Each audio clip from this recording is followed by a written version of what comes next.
Welcome to meeting number 114 of the House of Commons Standing Committee on Citizenship and Immigration.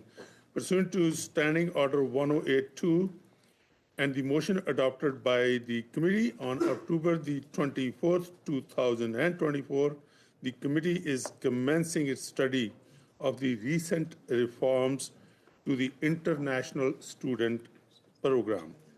I would like to remind all participants of the following points. Please wait until I recognize you by name before speaking. All comments should be addressed to the chair. For members, whether participating in person or by Zoom, please raise your hand if you wish to speak. The clerk and I will manage the speaking order as best as we can. Just to remind there are certain new members on the committee that are here. The rule of this committee is if the honorable member feels that the witnesses are going too long, they raise their hand. I put a stop, so don't take your time off. But I don't want the cross conversations because that's been practiced here. So thank you for doing that. And I see, as I said, we have two honorable members that are here with us today. I would love to acknowledge Arpan Khanna, honorable member, and also honorable member Jeanne. Welcome. Today's meeting is taking place in hybrid format, and Mr. Shafkat is online in accordance with the committee's routine motions concerning connection tests for the witnesses. I'm informing committee that all witnesses have completed the required connection tests in advance of the meeting. I have some administrative matters before we begin. We have prepared a draft budget regarding the study of the recent reforms to the International Students Program in the amount of $19,250 to cover 4 meetings, and another one regarding the briefing on the 2024 annual report to the Parliament on immigration in the amount of only $500. Is there a motion to adopt these budgets? On the first one is $19,250, and the other one is only $500. 19,000. I thought you said 90. I thought you said 90. No, 19. Okay. Yes. Oh, here we go. Mr. Redikoff and Mr. McGuire. So all in favor? Against? None? So carried. So now,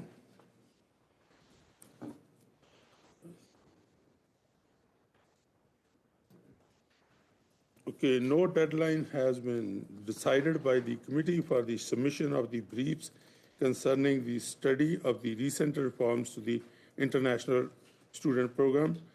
Do you agree to set the date like November 29th at 5 p.m. or the following Friday, December 6th at 5 p.m.? How many of you are in for November 29th, 5 p.m.?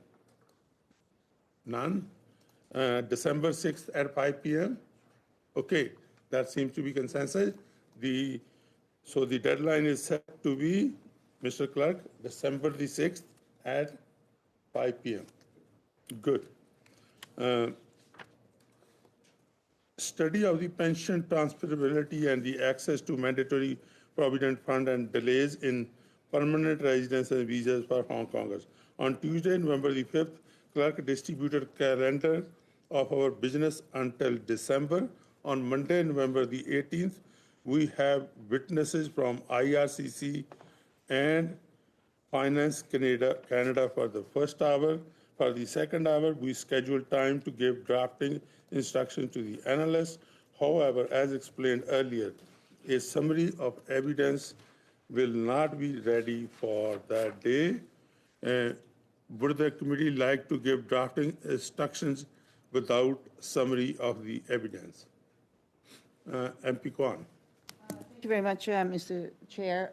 Speaking to that, I think for myself, in any case, I think it would be important to have the summary of evidence available for committee members. Often that is instructive for the analysts in terms of areas to which we want to focus in on. Any other comments?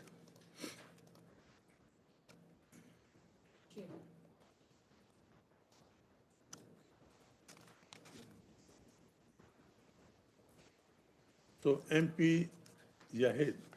Thank you, Chair. So by when do you expect that we will get the summary of evidence? Pardon? By when do we expect to get the summary of evidence? Mr. Clerk, analysts, I will go to Mr. Gagne or Andrea. Andrea Garland. Ms. Garland, go ahead. Thank you, Mr. Chair. So depending on what the committee wanted, we're able to provide a summary of evidence, but it will take time to produce. And we also create both versions, the French and the English version. So if that's what the committee wishes, then we can come back with a date that is reasonable. There is some echo coming up with the sound. Remember, please, the same way, echo coming? Ben moi, j'entends. I hear the interpretation, but I also hear some echoes coming through the earpieces. I don't know if it's the same thing for everyone else. Okay, I'm going to suspend the meeting for a few seconds before we come back with the technical fixing. What do you think?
So we would expect, sometimes we hear the interpretation as well as a speaker on the floor. My question is whether this doesn't affect the health and safety of the interpreters. Maybe we can leave with this, that it is okay, occupational health and safety of the I will interpreters. ask the interpreters because they are offline. They are not here they're at a distant location. So interpreters, I'm sure you listened to the question raised by MP Brunel de Sepp. Are you okay with it?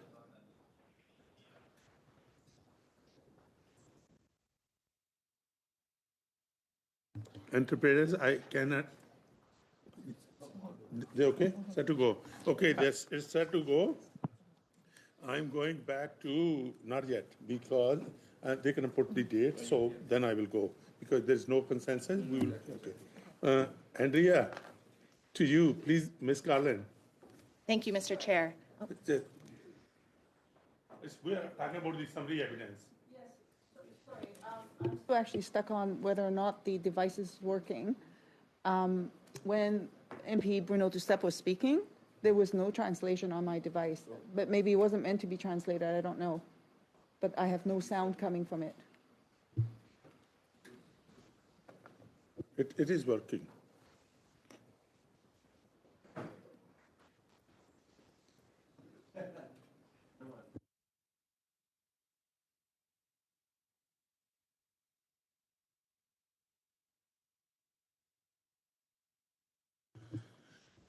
Okay.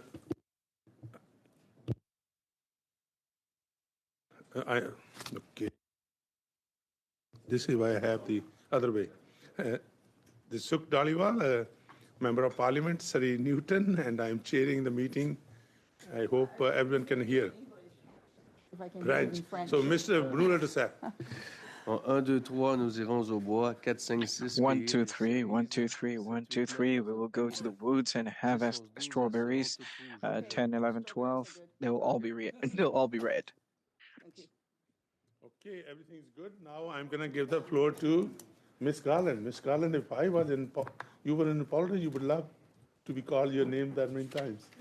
Good. Go ahead, please. Thank you, Mr. Chair. So in looking at the calendar, we want to convey two possible options. The first option is a deliverable of the summary of evidence, and I want to clarify, a non-exhaustive summary of evidence, but that tracks the themes, the various important quotations, et cetera, by the 22nd of November, which would then lead to drafting instructions the following week if the committee is comfortable with not having a full week between the summary of evidence distribution and the drafting instructions. The other option, depending on when the committee wants the report to be provided, is that the summary of evidence does not happen and the drafting instructions occur faster to allow for a faster return on the report. So those are the two considerations. But the date would be the 22nd of November at the earliest distribution date. Thank you. Okay, any more questions? I don't see none. So we're going to go. So clerk will try to invite witnesses forms to the International Students Program. So before I go to the study, MP Kwan, do you want to say anything else? I do. Thank you very much, Mr. Chair. There are two things that I would like to raise. First off, committee members receive a notice, amended notice, about this particular study. And that relates to witnesses, particularly with officials from the department. And it's been amended that IRB representatives are being added to this study as witnesses from officials. So my question to you, Mr. Chair, is how did that come about? And did a particular party request this change? And were any other committee members consulted related to this change before it was finalized? So that's the first issue that I'm going to raise, and I'm going to pause here to get the answers for that. And then I have a second issue to raise. It was brought forward by the Conservatives, and I unilaterally accepted it.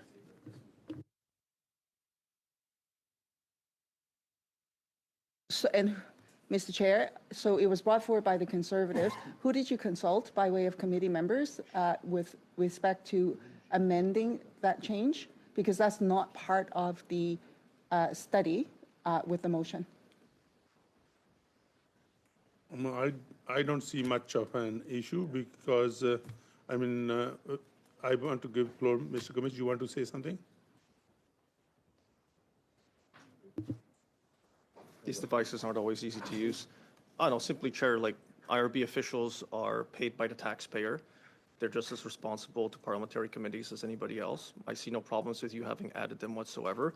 And Minister Miller has made the tie of the international student program changes directly to asylum seekers in Canada. If you'd like, I can quote directly the headlines of articles where he makes the connection, so it's completely material to the study.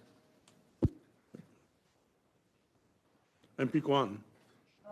I'm not disputing about whether or not the IRB is a important component of the immigration system or the work that they do.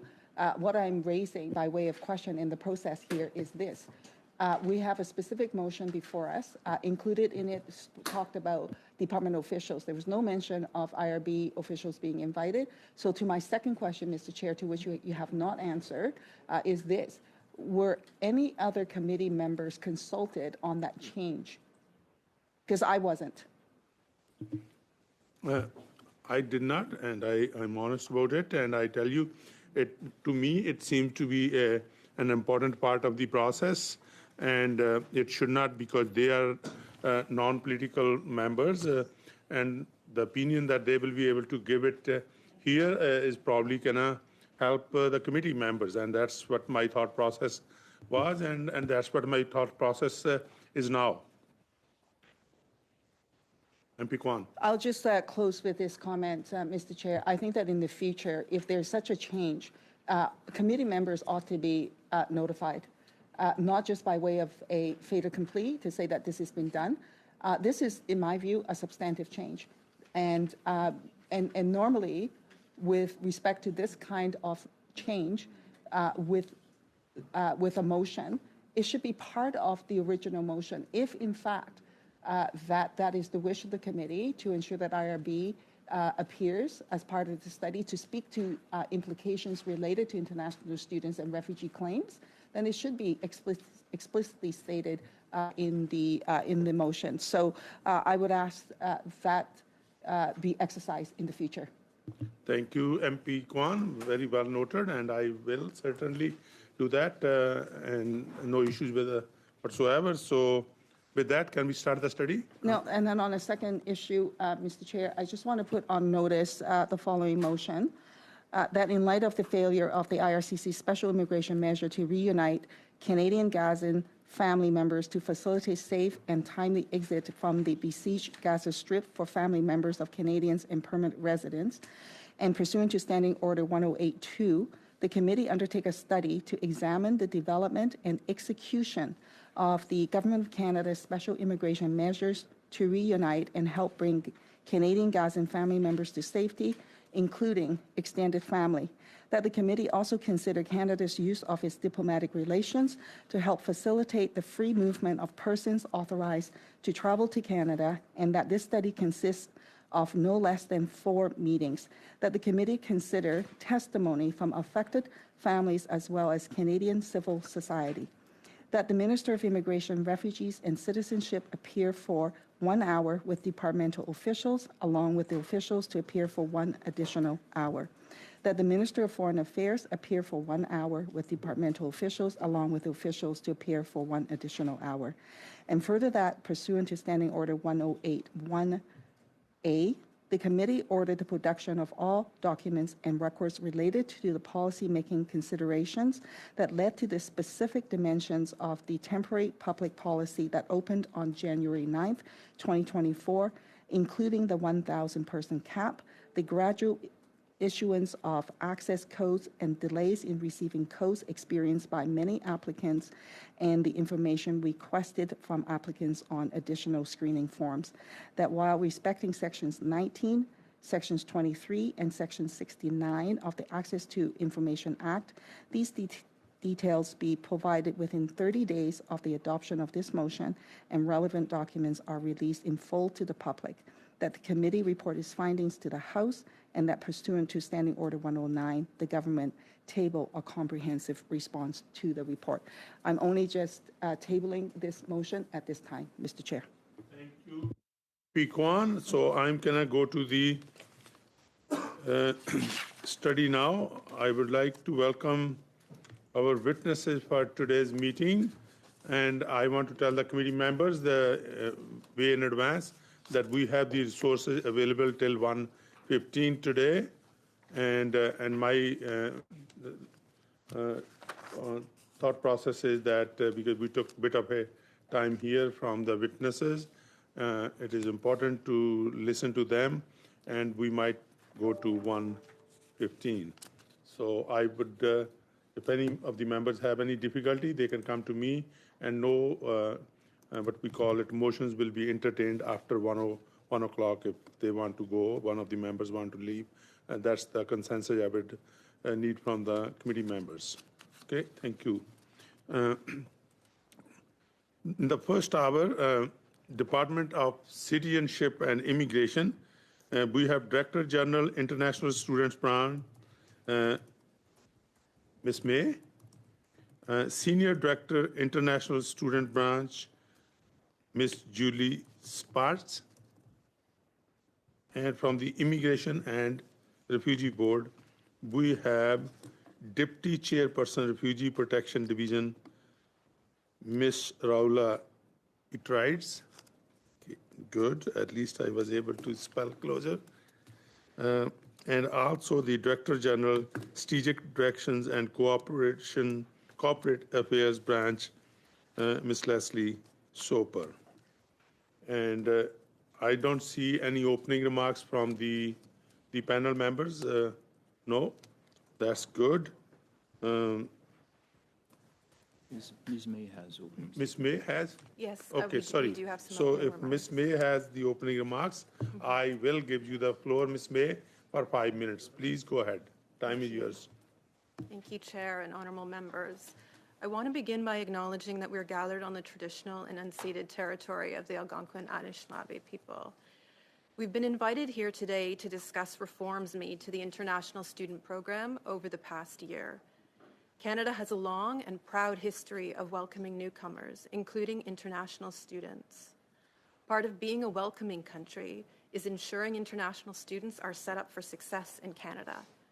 We have taken steps to tackle the issues that have made some students vulnerable and have challenged the integrity of the International Student Program. Over the last 18 months, the government has set into motion the most significant set of reforms since the creation of the program. The purpose of these reforms is to address unsustainable growth, to better calibrate the volume and requirements for the International Student Program with permanent resident programs, to strengthen program integrity, to reduce student vulnerability, and to incentivize greater diversification of the international student population. Given these objectives, IRCC has brought forward several measures. In December of last year, IRCC introduced an enhanced letter of acceptance verification system to better protect students from fraud. As of January 1st, IRCC has increased the cost of living financial threshold for study permit applicants from $10,000 to approximately $20,000 to help ensure that international students are more financially prepared for life in Canada. As of January 22nd of this year, the department established an intake cap on most study permit applications in order to stabilize the international student population. The cap will be reduced by a further 10% in 2025 and will remain at that level in 2026. En août, le ministère a lancé le programme pilote pour les In étudiants August, étrangers. the department launched the pilot program for students in francophone situation in minority francophone communities in Quebec. The objective is to make this program more equitable for francophone students from regions where the approval rate for student permits is generally lower. This pilot program helps us respect the commitment of the federal government in terms of francophone immigration and provides students with a direct pathway to permanent residency and access to settlement services during their studies. 2024, November 1st, IRCC has updated the post-graduation work permit program to better align it with immigration goals and labor market needs, including introducing new language proficiency requirements and field of study requirements. This follows other changes made in late 2023 that closed a loophole created by curriculum licensing agreements, which was driving unsustainable growth in certain areas of the country. Finally, new regulations are expected this fall that will strengthen program integrity, providing IRCC with new tools for dealing with non-compliant learning institutions, requiring students to apply for a new permit when switching institutions, and adjusting the number of hours that international students may work off campus from 20 to 24 hours per week. These reforms respond to concerns from Canadians around the capacity of communities and institutions to support international students, as well as protecting international students from exploitation. Early signs indicate that these policies are working. The enhanced letter of acceptance verification system has already intercepted more than 10,000 potentially fraudulent letters of acceptance. From January to September of this year, we had 200,000 fewer international students coming to Canada compared to 2023. This decrease will help stabilize volumes and ensure that students who do come to Canada receive the support that they need to succeed. Recent reports also show that overheated rental markets, particularly around university and colleges, are starting to cool down. Pressures on communities to provide housing and other services are beginning to ease. While these indicators may be encouraging, we will continue to monitor the situation closely. Throughout this reform process, IRCC has worked with provinces, territories, national education associations, designated learning institutions, and many other stakeholders. Provinces and territories in particular play a key role. Immigration is a shared jurisdiction, while education is the exclusive responsibility of provinces and territories. IRCC has allocated study permit application spaces under the cap to provinces and territories, who in turn are responsible for distributing their allocation among designated learning institutions. I highlight this point to emphasize that provinces and territories retain control over how the cap aligns with their immigration and other objectives at the provincial and territorial level. Canada has many high-quality education institutions, and thanks to our welcoming and diverse society, Canada remains a top destination for international students. And while we recognize that it has been a disruptive year for institutions and students, these reforms will ultimately help Canada solidify its competitive edge in recruiting and retaining top talent. Thank you for your interest in this topic, and we look forward to addressing any questions you may have. Thank you. Thank you, Ms. May. And now we will go to the first round, and we are going to give the time to Mr. Khanna. Mr. Khanna, 6 minutes. Please go ahead. Thank you, Mr. Chair, and I want to welcome the officials for joining us today. I'm just going to dive right in. How many international students are in our country right now on a valid student visa? Madame May? Those figures with me, although perhaps my colleague Julie can see if we have them with us here. Based on the latest processing stats that I've seen, though, we have 200,000 Overall, fewer yeah, I'm just asking for the overall number. Can that be tabled to our committee? Absolutely. Sorry. Can that be tabled, please, if that's okay? Yes, absolutely. Perfect. Do we know what the number of approvals were last year for student visas? We can also table those figures with the committee. Do we know how many came through the student direct stream versus the regular channel? Happy to provide that data to the committee. Do you know what the average processing time was for the student direct stream? I can provide that data separately to the committee. Do you know how much time it took to process the security component of those SDS programs for those applicants? I don't have that information with me, but we can provide that information to the committee. Mr. Chair, can I ask to have these numbers tabled to us within the next 14 calendar days if possible? I think it's important for the committee to know the landscape of what we're operating in right now. But are they comfortable with it? Ms. May, you want to respond? The department would be happy to follow up with the data that's requested. Sorry. The department would be pleased to provide the committee with the data requested. I think we'll have to just revert on timelines, but we're happy to provide it in a timely manner. Okay, well, thank you for that. And the reason why I'm asking this is that we've seen an increase of numbers of students coming to our country. I think the minister has already admitted that himself. And with the SDS program being a fast-tracked way of applicants coming to our country, we are prioritizing speed to get through to accept as many students as possible. And we have a concern because if you recall last year in 2023, we let in a student into our country who was later found charged and arrested for potentially carrying out one of the largest terrorist attacks in our Jewish community, who turned out to be an ISIS supporter and terrorist. So information is very important for us to make sure that we're not compromising speed for the security of our country. So if I could get those documents as soon as possible, and if, again, I ask in the next 14 days, that'll be helpful for us to make those, to have a discussion on this in a very meaningful manner. I'm just going to switch over to our officials from the IRB, just to have an idea from you as well. The minister recently said that there has been a massive increase, or alarming trend, is his exact words, of international students that are claiming asylum in our country. How many international students claimed asylum last year? We don't actually track information that way at the IRB. You'd have to ask IRCC. So the way the asylum process works is we get referrals of claimants from IRCC and CBSA. So they would have a list of who claimed from that stream. Madame May, is that something else you could provide to us when you are providing other documents? I believe the department could provide more information on that to the committee. A follow-up.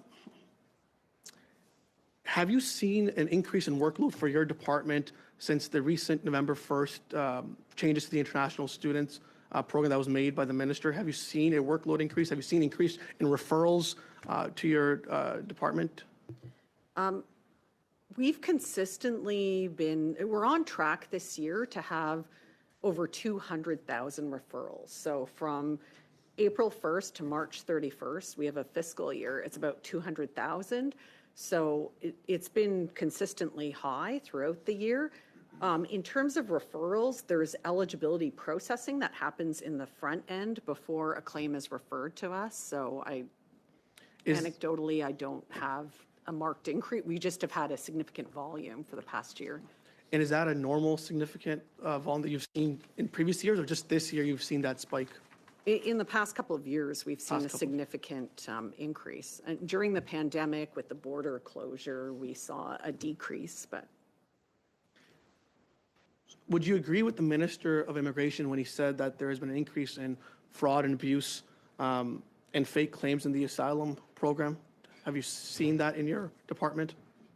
we look at every claim as a claim. So in terms of how we look at integrity issues, there are a couple of safeguards in the system. So the minister can intervene on a claim if they feel that there's an integrity issue.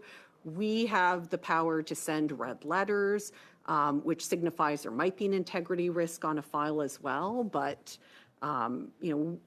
as an independent tribunal, we look at every file individually on its merits. What is the average wait time for a case be processed at the RPD from being referred to you and finding a decision? Currently, it's 14 months. We're funded for about 60,000 finalizations this year. But with the intake right now at over 200,000 claims, the wait time for a claim that's coming in now will be about 44 months. 44 months? Wow, that's a big number. And do you expect it to keep on growing as well? If intake keeps growing, so about 70% of our inventory is about a year old, less than a year. And what was it last this high? Is this a first time you're seeing this in our country? The highest volume that the IRB has had. Okay. And I'm just going to shift back to our other officials. Minister. Thank you very much, Mr. Khanna. And we tried 604 and Zaid. Madam Zaid is going to go. So let me set it up, this one here. Just a minute. Okay. Thank you, Chair. Thanks to the officials for coming today. My first question is for the IRCC.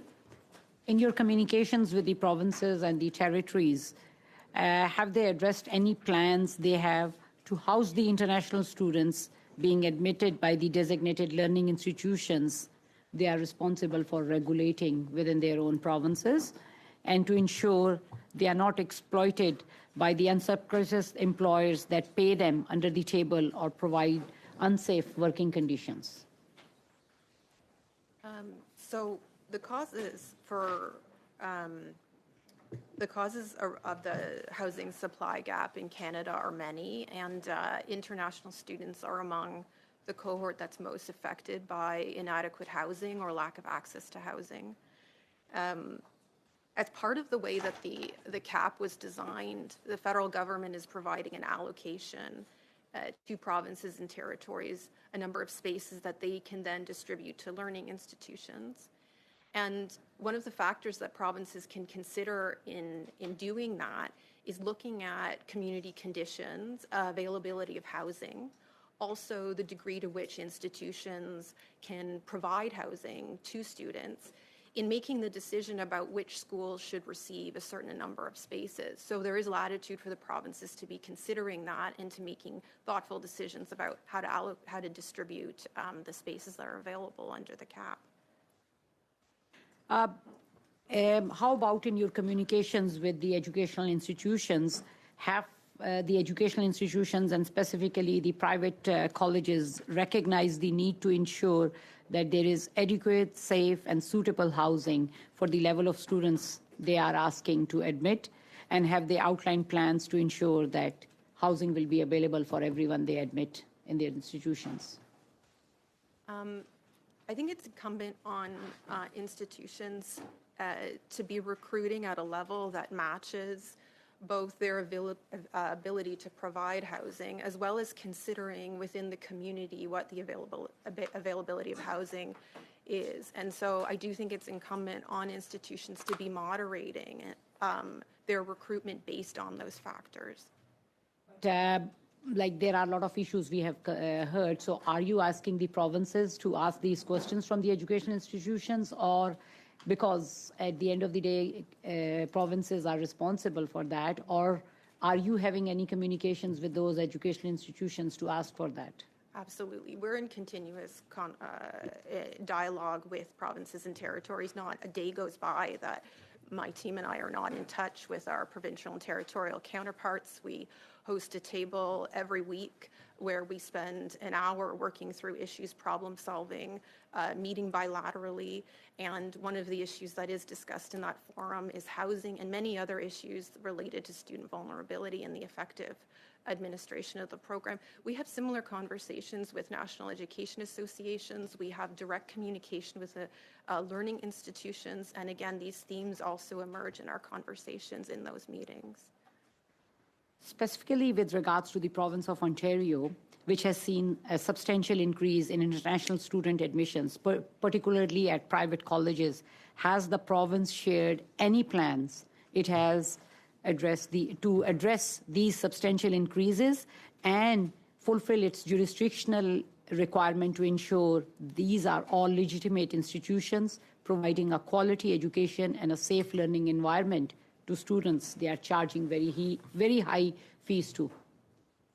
In the case of the province of Ontario, they are part of the multilateral table that we convene. We work with the Education Ministry and Immigration Ministries in Ontario.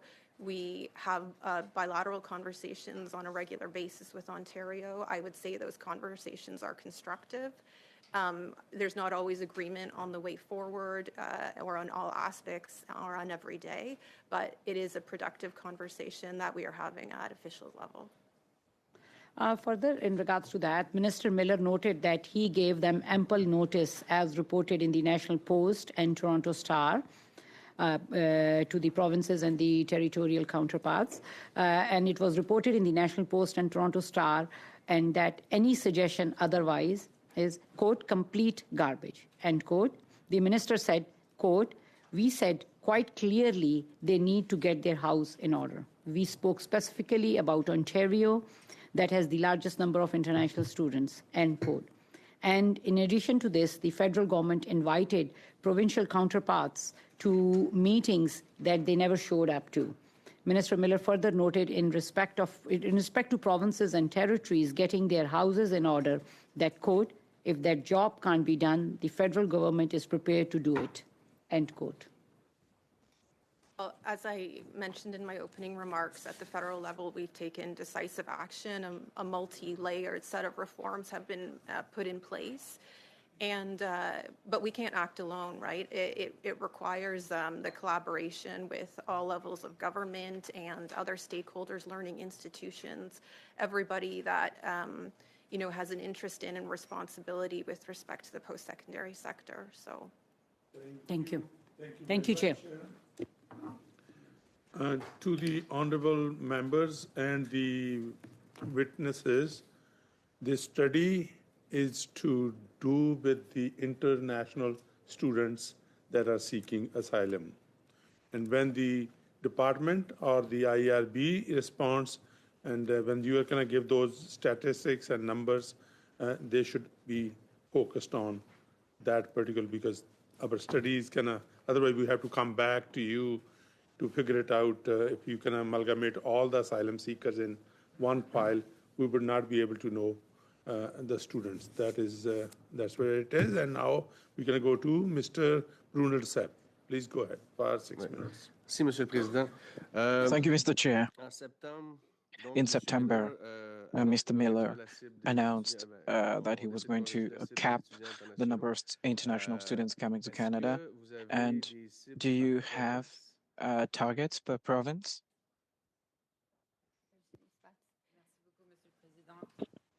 Thank you, Mr. Chair. As a matter of fact, we don't have any targets yet. We are working on the provincial caps, and right now we only have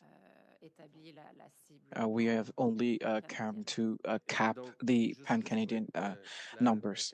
So just to be clear, when you say that you're going to reduce the numbers based on discussions and conversations and collaborations with the provinces, how can you say that and not plan that you would necessarily have to choose which are the provinces that would be the most affected by this reduction in the number of students?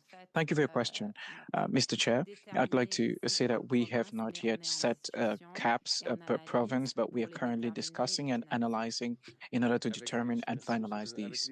Thank you, Mr. Chair. Now, with the numbers that you have, I'm sure you probably have an idea currently of which provinces will see much more significant reduction in the student permits issued in their territory compared to other provinces. I'm sure you probably know by now. Well, thank you very much. Like was the case last year, we have a methodology we use to distribute the national caps between provinces and territories. We take into consideration numerous factors such as the approval rate, as well as the demographic situation of each province and territory. Hence the reason why Minister Miller mentioned that we would proceed with the same methodology this year. We are simply finalizing it, and I can't provide further comment than this. So logically, Quebec, if we look at the demographics, we look at a number of student permits issued, Quebec should not be affected at the same level as Ontario. There should not be a significant reduction in Quebec. I'm sure you cannot address that question, right? Well, no problem. Minister Miller stopped access to certain programs for students coming out of those programs in order to obtain a post-graduation work permit. And there was the Federation of Cegeps that raised a red flag mentioning that this could pose problems to us, especially in regions in Quebec where you've got college programs where international students enroll and study, college programs in different regions in Quebec that are directly targeting the socioeconomic needs of the region. In Saint-Félicien, for instance, the CEGEP will offer a course on timber processing, which is an important sector in Quebec, especially in Lac Saint-Jean. Now, making it such that these students can no longer be issued post-graduation work permits, I fail to understand the relevance of such a measure when this does not necessarily change anything on the cap of on the number of students admitted. Because once they're admitted, why then would you not want to issue them the post-graduation work permit? Thank you for your question. I'll address your question in two steps. The first one, the reforms to the post-graduation work permit were based on two key principles. The first is about managing the volumes and numbers. As you know, the measures that we put in place in order to cap the student permits as well as post-graduation work permits, which are issued upon graduation, this helps government to meet its commitment of 5%, which is so that the number of temporary residents remains at 5% by 2026. That is one of the considerations which we had in mind during this while taking this decision. The second one is better recalibrating this program with our labor shortage demands on a national scale, as well as access to permanent residency streams. So the reforms that we undertook on the post-graduation work permit were based on the labor needs at national level. Well, by so doing, are we not directly, if you'll allow me, we're simply plugging this on what's happening. So I see people who have a bachelor's degree, who have a master's degree, who have a doctorate degree, will have access to a post-graduation work permit. Are we saying that the different positions where we require, where there's a significant labor shortage requires necessarily a bachelor's degree or a master's degree? Thank you.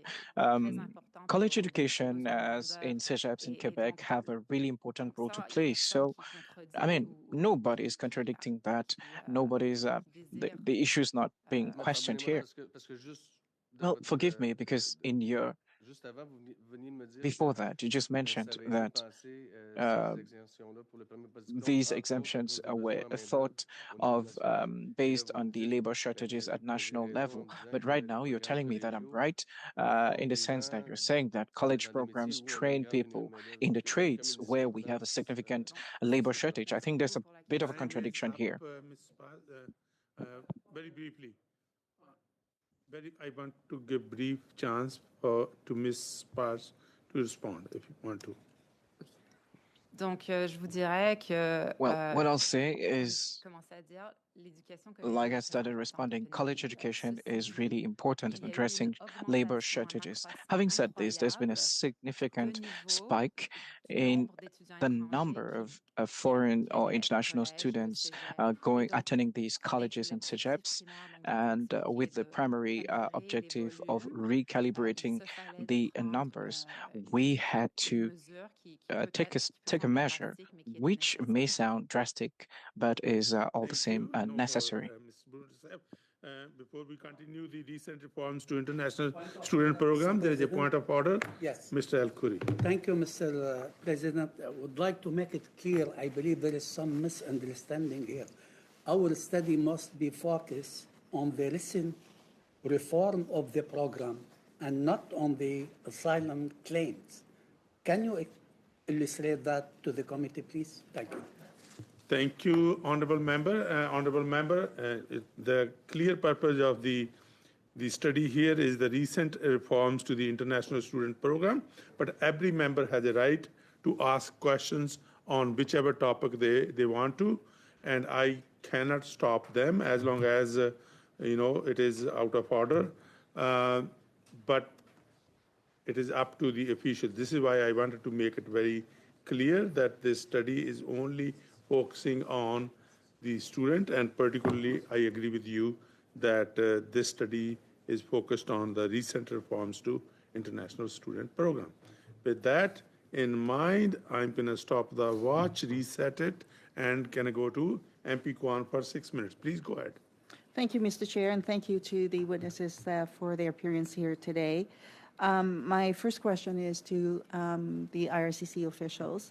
With respect to the fraudulent letters numbers that you have just shared with us, do you have any indication of any particular individuals, organizations that are issuing these fraudulent letters? Is there any pattern or trend that's emerging?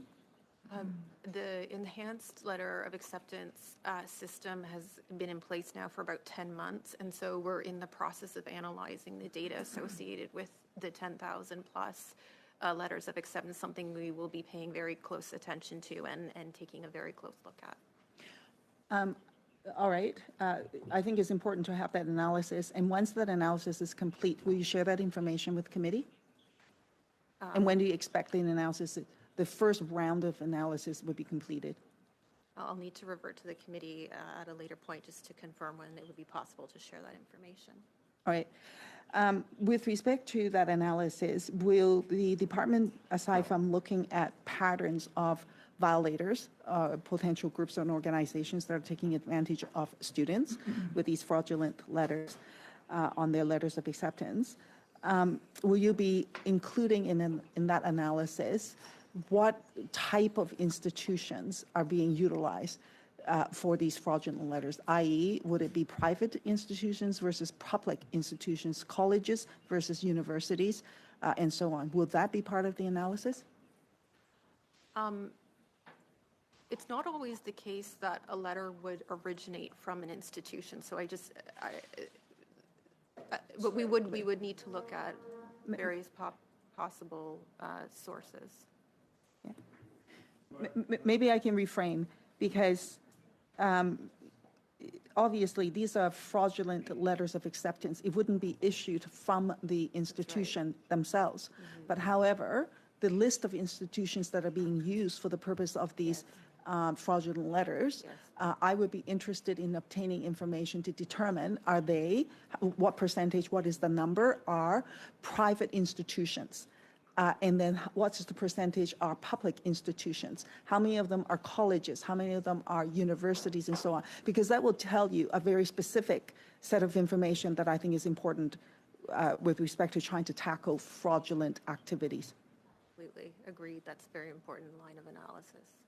All right, and so I would make this further request to make sure that the committee is share this information. And I would argue that this is not information that should be kept secret. It should be public and transparent and to be shared with all Canadians so that we're aware of what is the landscape of how international students are being taken advantage of.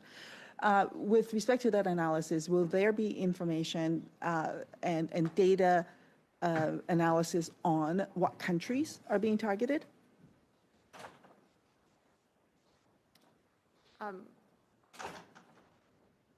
We can look into that for sure. You're speaking about, I would assume, the country of origin of the applicant to which the letter was issued. Yes, that can be looked at as well. All right, thank you. Yes, correct. I mean, that will also tell us a lot, right? Where the student bodies are being taken advantage of and being fraudulently or faced with fraudulent activities. All right, and so I guess that is all to say with respect to this analysis, I think is critical. I think actually having collected this much information, you are able to do your preliminary analysis and for that to be done as soon as possible and for that information to be shared with committee. I think it would be critical for the purpose of this study for us to receive that information before we actually write the final report. So, so I will just leave that there, and I hope that we can get that information. Now, on the flip side of that, Mr. Chair, I'll be interested in knowing how many of the applications that's come through your screening process at this point indicate a valid letters of acceptance. I believe we've had about 500,000 applications that have been run through the system. About 93% of those were positive matches. When I say that, it's the application comes in with the letter of acceptance. IRCC pings the institution associated with that letter of acceptance, and then they confirm the authenticity of the letter. So in 93% of the cases, there was a match confirmed by the institution. 2% were not matched. 1% were indicated as canceled by the DLI. And we have about 2.7% from which we received no response from the DLI. Sorry, what was no response? 2.7% no response from the DLI. Okay. And so likewise, I assume that this analysis is also being done with respect to the data points that we mentioned earlier. If you can confirm that, and if you can also share that information with the committee when it's available. Okay, happy to do that. Okay, thank you. I want to move on to talking about the discussion or consultation or conversations that the ministry had with institutions. There was some indication that there wasn't discussion with institutions, so I'm particularly interested in public education institutions, colleges and universities. I wonder if you can share with committee what was their comments with the government's plan to changes, and where the areas to which they flag are deep concern. We've had intensive discussions with national education associations, learning institutions, provinces and territories over the course of the last 18 months. And that's, through the tables that we convene and through ongoing conversations around all of the measures that were highlighted in my opening remarks. And over the summer in particular, we provided detailed forward plans for a number of additional changes that would be made and announced and were subsequently announced in the fall. And all provinces, territories, education associations were able to provide comments to us. In addition, we're in the late stages of a regulatory amendment process where those regulatory changes were actually posted for public comment as well. So there's been extensive consultation. In terms of wanting to know the specific comments that were provided in case of the regulatory package, those are available publicly. And I do think that the stakeholders themselves are probably better able to convey their views of the reforms. Thank you very much. It's 7 minutes, 13 seconds, so long over the time. So now I'm going to go 5 minutes Conservatives, 5 minutes Liberal, 2.5 Bloc, 2.5 NDP, and then we will release the witnesses. So 15 minutes more, please. I hope you understand. You okay with that, witness? Good, thank you. With that in mind, we can go to Mr. Kimmich for 5 minutes. Please go ahead. Thank you, Chair. So very quickly to the IRCC officials specifically on housing, because you mentioned it in your opener. It's mentioned 36 times in the immigration levels plan. Is your branch the one that wrote the warning that was talked about in the Canadian press that internal reports warned Minister Fraser when he was immigration minister that the high levels of immigration levels to Canada were going to cause a housing crunch? As I mentioned earlier, the housing supply gap has many factors, and it would be unfair to say that it is caused by international students. No, sorry, Chair. No, that's not what I'm saying. I'm asking about. I did raise my hand, Chair. I asked specifically about an internal report that journalists have spoken about and written about in the Canadian press, the National Post, and other media outlets from January 2024, referring to material written in 2022, so 2 years ago, saying that there was going to be a housing crunch and making the connections directly to the immigration levels to Canada. That's not me saying it. That's an internal IRCC report. So I'm asking, is your branch or either of you two the ones that wrote this report? I joined the department about 18 months ago. I can't speak to anything prior to that. What I can say is over the last 18 months, we have been having continuous conversations.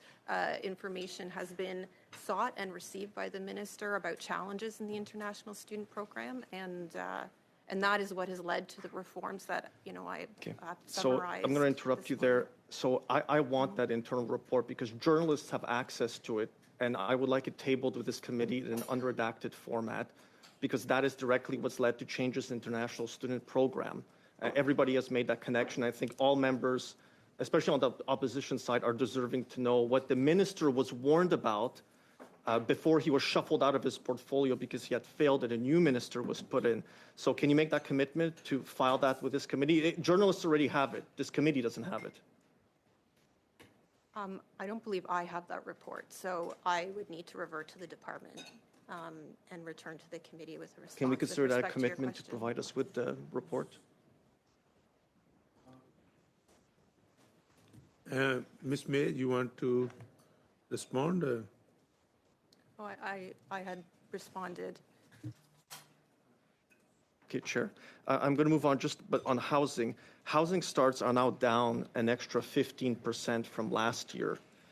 When the department was preparing the immigration levels plan, how much did they look at international students specifically as a source of reductions for the total numbers in order to avoid the pressures that the department warned the ministers 2 years ago on? What percentage did you consider on it were related to the housing crunch related to international study program?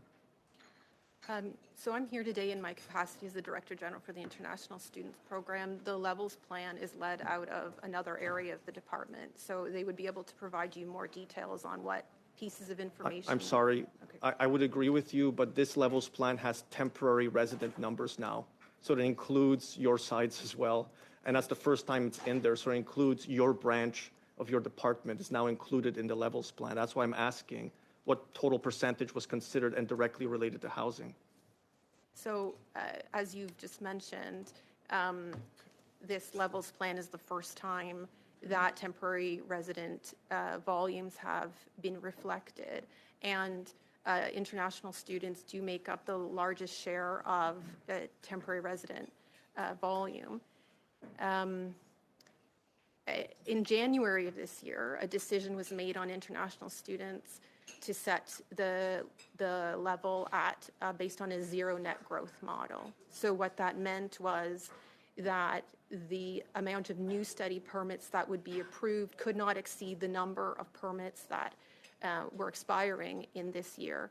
And as a result of the government's commitment to reduce temporary resident volumes to 5% of the total population, a decision was taken that for 2025, that cap for students would need to be reduced by a further 10%, and for that number to be held constant in 2026. And we'll go to Mr. Radikoff for 2 minutes. Please go ahead. Thank you, Chair. Mr. Chair, I'd like to move the following motion. It was distributed to members on Tuesday. That given that the Minister of Immigration, Refugees and Citizenship has failed to appear before this committee on 8 separate invitations dating back to February 2024, including on the following matters: Supplementary Estimate C, the Mandatory Provident Fund, criminal cartels exploiting visa-free travel, Supplementary Estimates A, and the main estimates for fiscal year 24-25, the 2023 Annual Report to Parliament on Immigration, the Labour Market Impact Assessment Study, the Auditor General's 9th report on processing applications for permanent residence, and the impact of the recent changes to International Students Program study, the study that we're doing here today. The committee reports its disappointment to the House in the Minister's repeated failure to appear and summons the Deputy Minister and Associate Deputy Minister of Immigration, Refugees and Citizenship to testify before the committee for no less than 2 hours on November 18th to account for the Minister's absences and provide testimony on matters relevant to their department's mandates. You all have this motion. The Minister's consistent absence underscores a worrying lack of accountability during a period of escalating challenges and pressures on Canada's immigration system.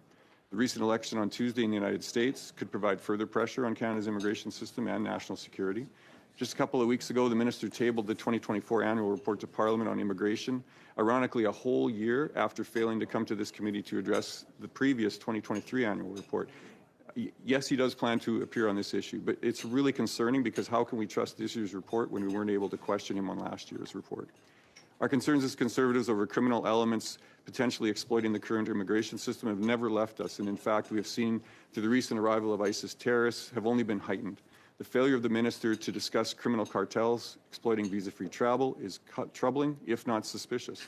Recent reports indicate that organized crime networks have exploited Canada's visa-free policies, facilitating human trafficking and other criminal activities.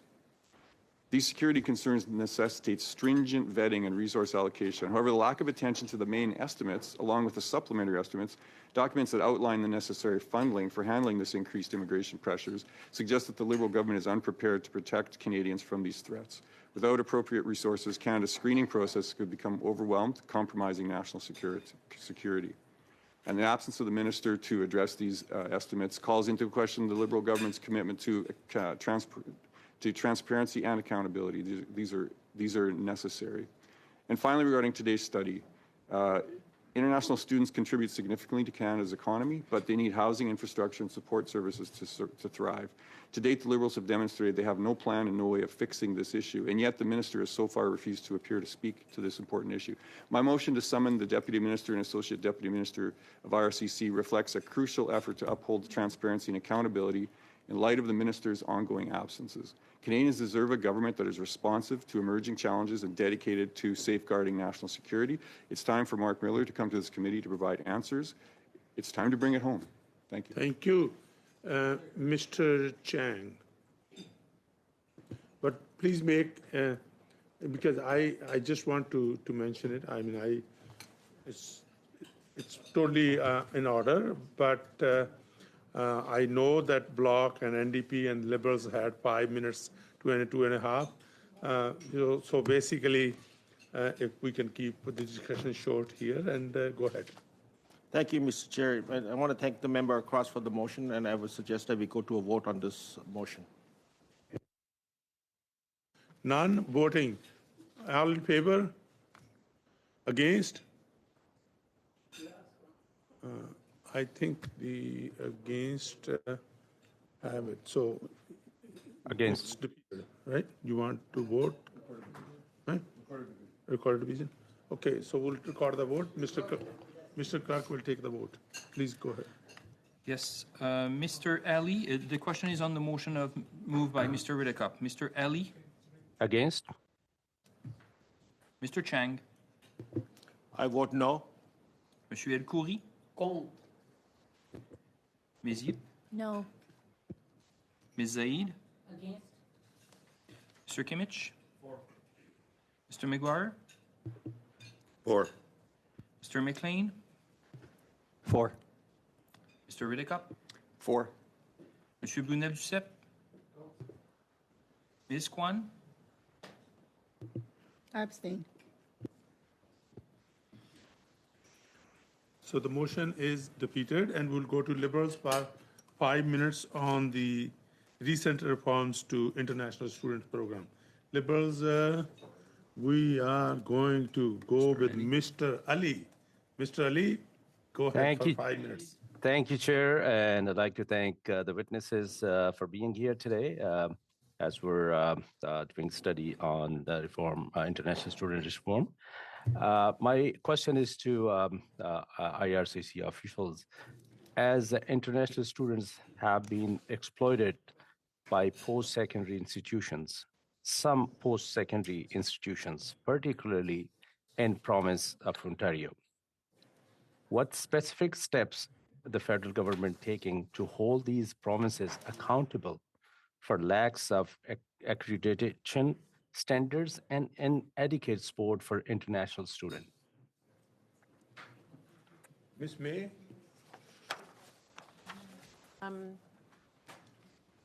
The way that the international student cap is structured, provinces, it's incumbent on provinces to consider a number of factors in terms of how they allocate spaces. And as a result, provinces and territories can make determinations and allocate spaces to institutions that are really meeting the highest standards in terms of hosting students. And it would be incumbent on provinces and territories to not allocate spaces to institutions that are simply not meeting those standards.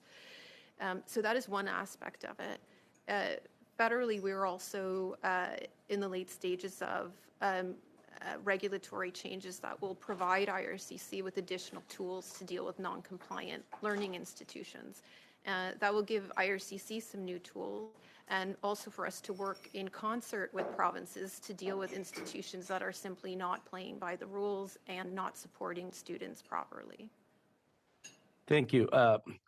There also have been numerous cases of fly-by-night colleges and substandard institutions taking advantage of international students.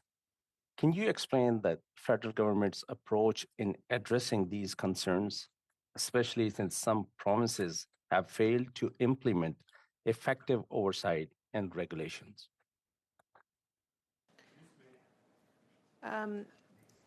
Improving the integrity of the student program and reducing vulnerability of students, it will take action from various levels of government. As I summarized in my opening remarks, there's a number of reforms that we've put in place to reinforce the program. As I've already said about the cap, when you address these issues, you're going to create a system that's kind of better aligned with the interests of Canadians and international students and the education sector in the long run. We're going to create fewer opportunities for exploitation. You're incentivizing stronger supports for students. And then also, when you're better calibrating the volume of international students to the amount of space that we have in our permanent resident programs, you're creating more meaningful opportunities for those that wish to stay. So there's kind of a multi-level approach that's multi-pronged approach at the federal level, and we're also working with partners to do everything that they can within their responsibilities, within their authorities, to make this a stronger program. Thank you. Can you also talk about the public-private partnership, colleges, and the role that they have played, and how the federal government has stepped up to ensure integrity in the system? Absolutely.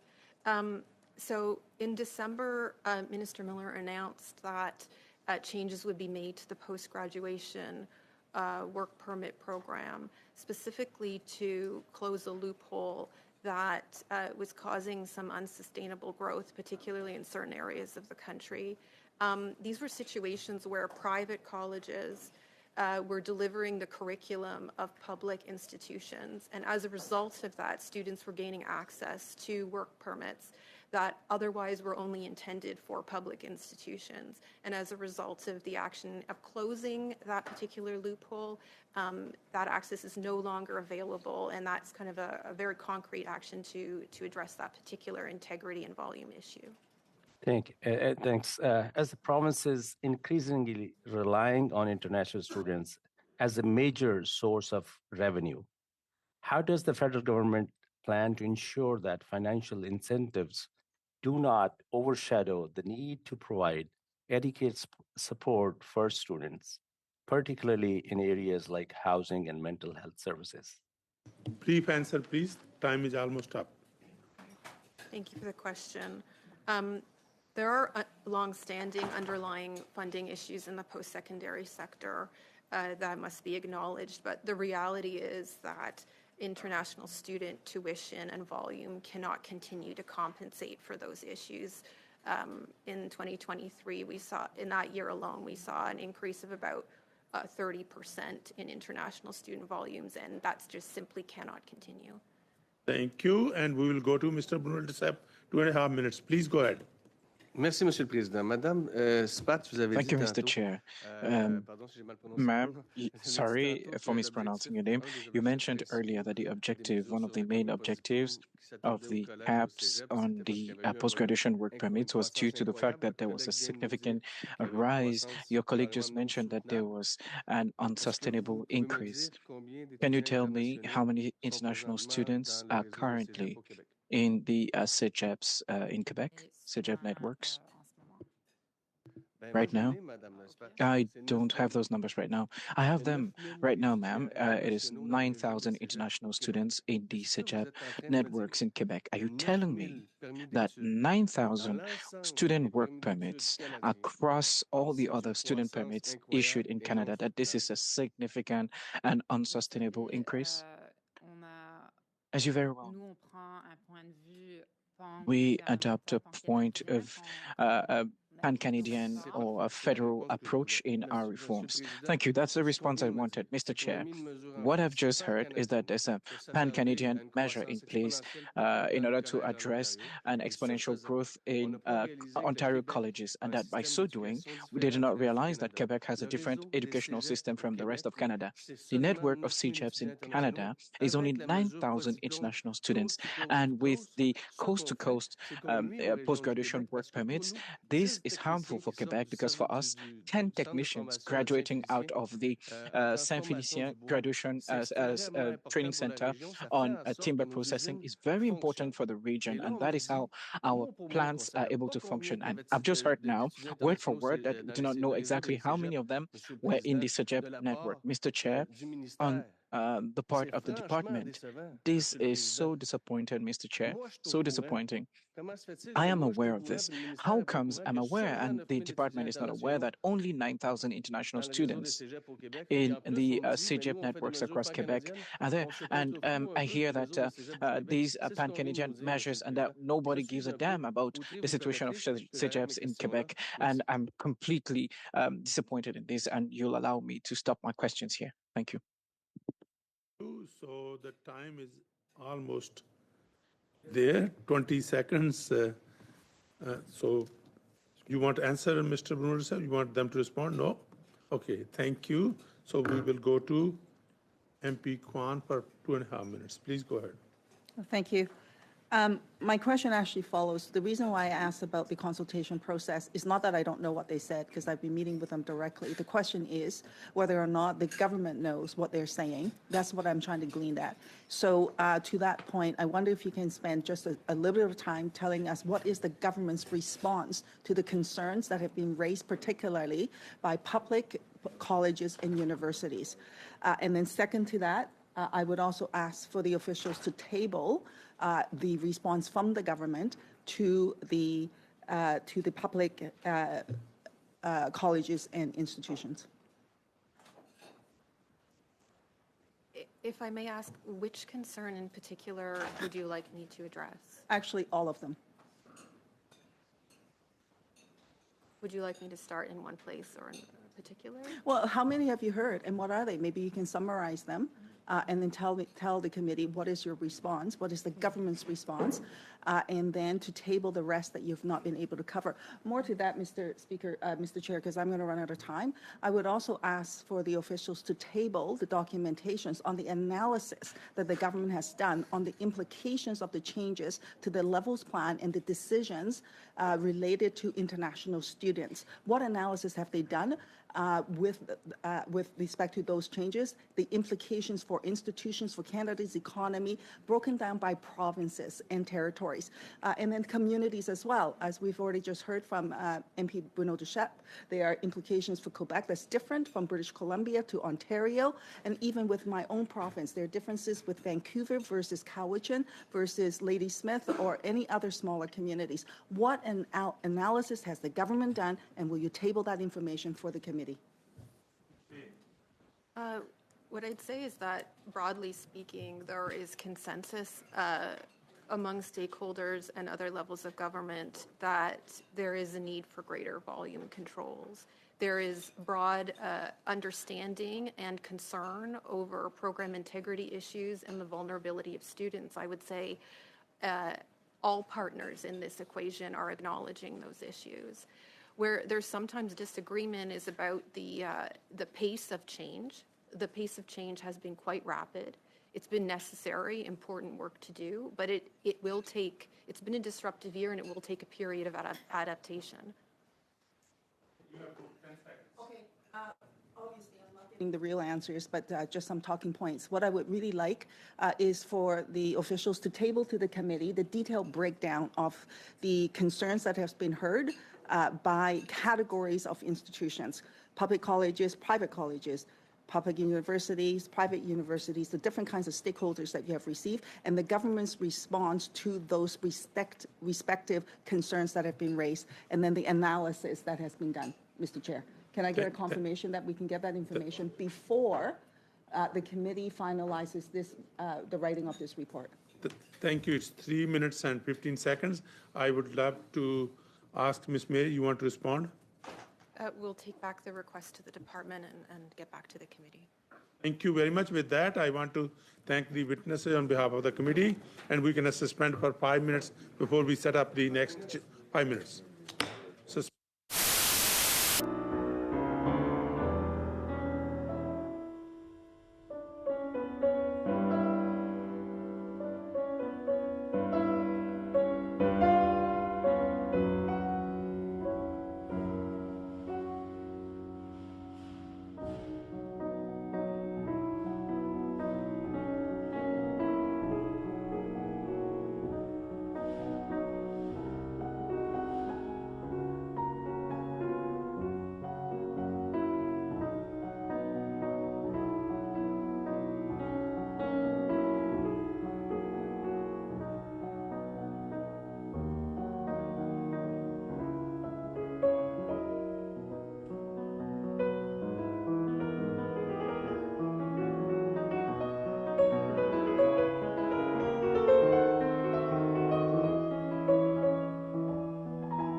order.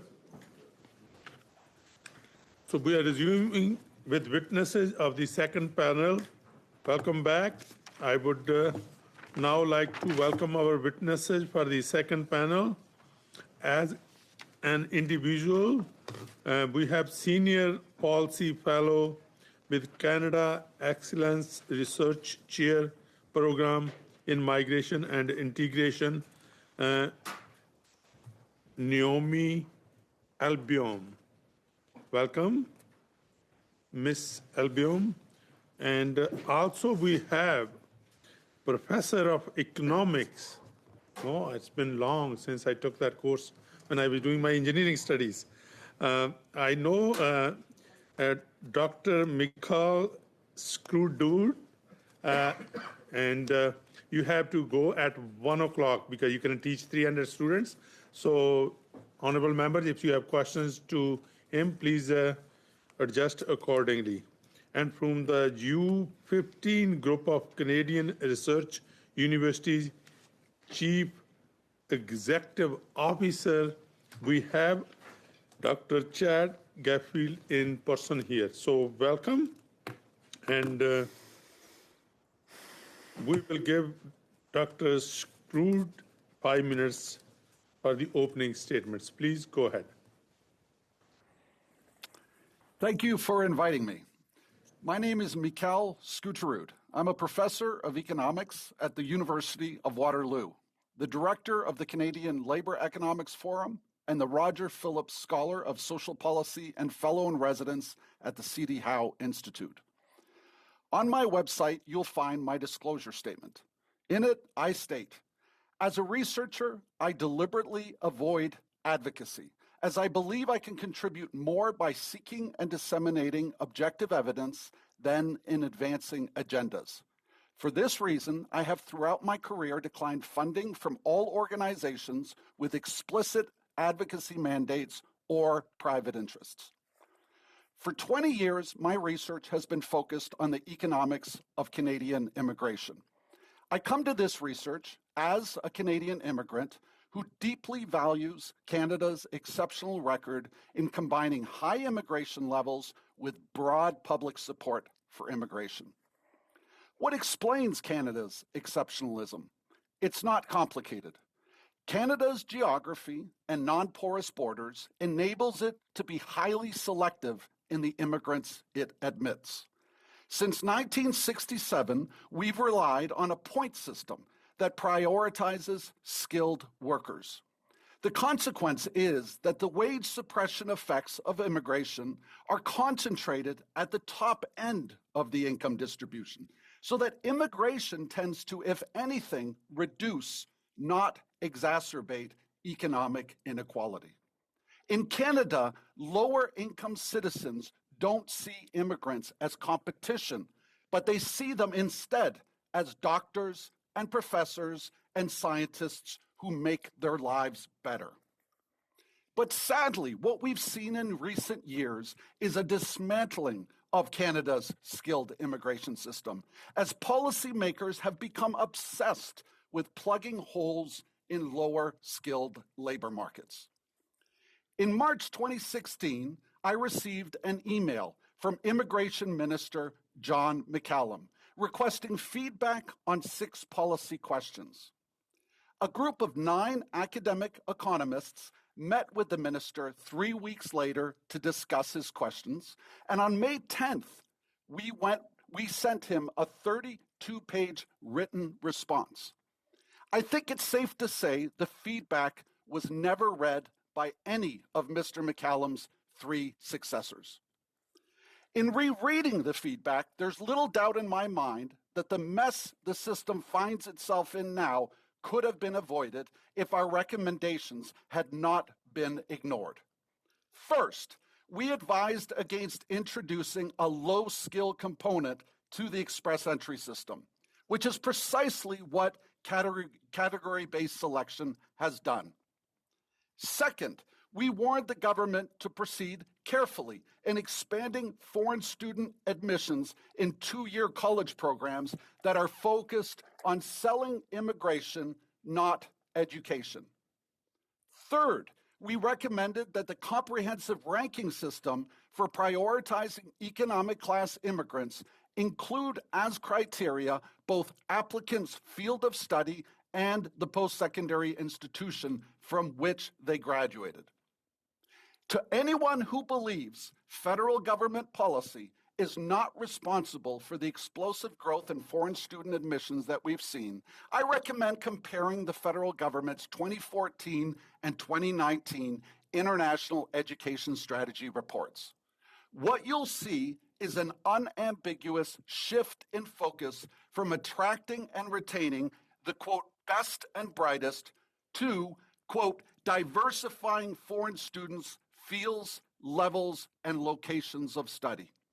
By 2019, there was a recognition that the potential to scale up foreign student entries and in turn immigration levels lay in the colleges who were struggling to fill their seats with domestic students. The system became fixated with growth and quantity and lost sight of the consequences for quality and our skilled immigration system.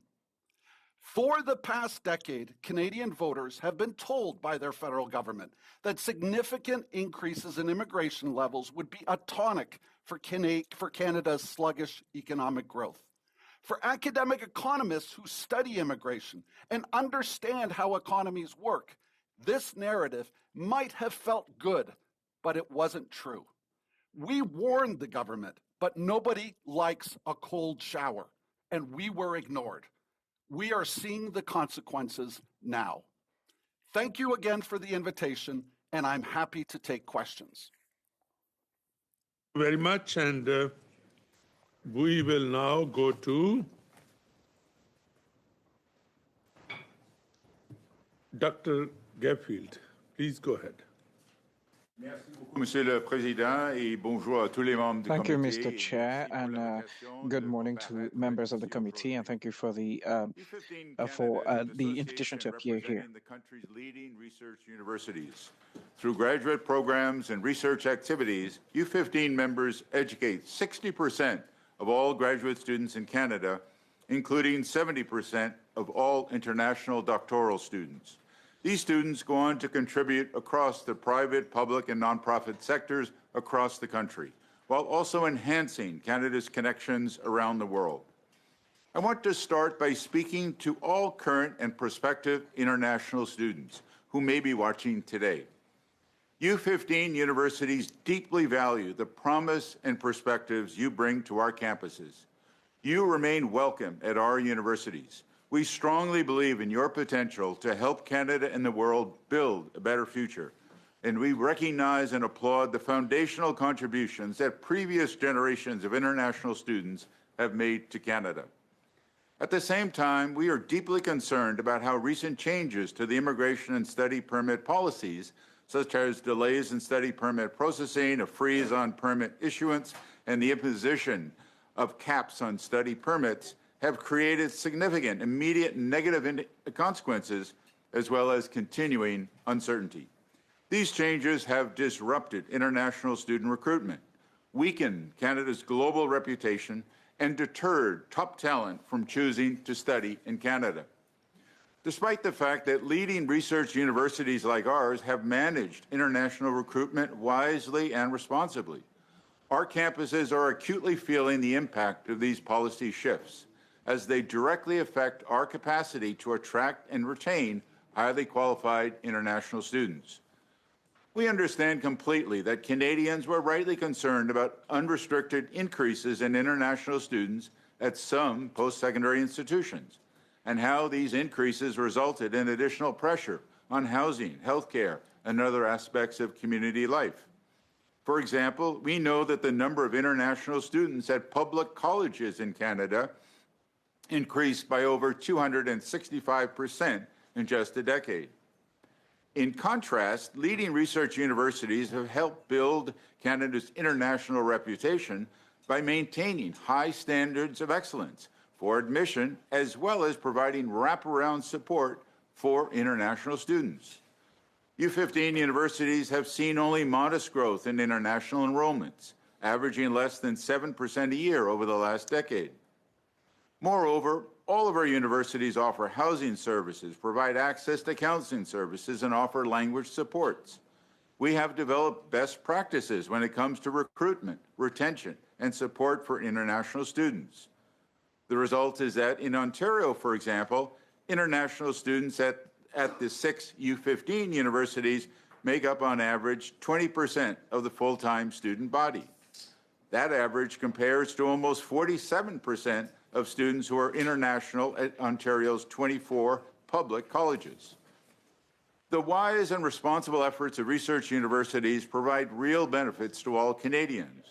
Indeed, in the context of domestic tuition freezes and diminished educational transfers from some provincial governments, international student revenue helped ensure an accessible and affordable education for the next generation of domestic Canadians, while also contributing $31 billion to the Canadian economy, if judged by the most recent data. For these reasons, corrections to Canada's immigration system should be targeted measures rather than blunt instruments. As such, we have the following three recommendations. One, rebuild Canada's reputation and reassure international students. Recent changes have already caused a notable drop in applications from graduate students. In the second quarter of 2024, the Canadian government processed 54% fewer study permit applications compared to the second quarter of 2023. This decline threatens our ability to attract and retain the best and the brightest. Our second recommendation is to implement a distinctions-based approach to promote excellence. The absence of distinctions in the new study permit caps does not reflect the public assurances that the changes were aimed at, quote, bad actors. For this reason, U15 Canada recommends creating a recognized institutions framework to allow IRCC to focus policy interventions where they are needed most. This framework should set high standards for institutions, use IRCC-held data to ease administrative burdens, and focus on recruitment, admissions, and student support practices that ensure excellence. Our third recommendation is to protect Canada's highly qualified talent pipeline for graduate students. We are particularly concerned about the recent extension of the study permit cap to include graduate students. Graduate students make vital contributions, working in labs and libraries, facilitating industry collaborations, and driving critical research. In a competitive global market for talent, these are highly mobile individuals.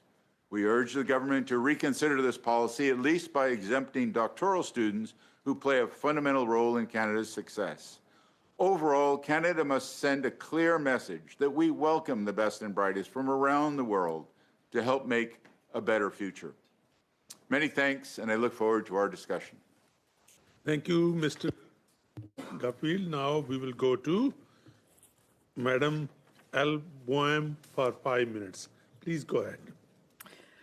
Thank you for having invited me, and good afternoon, everybody.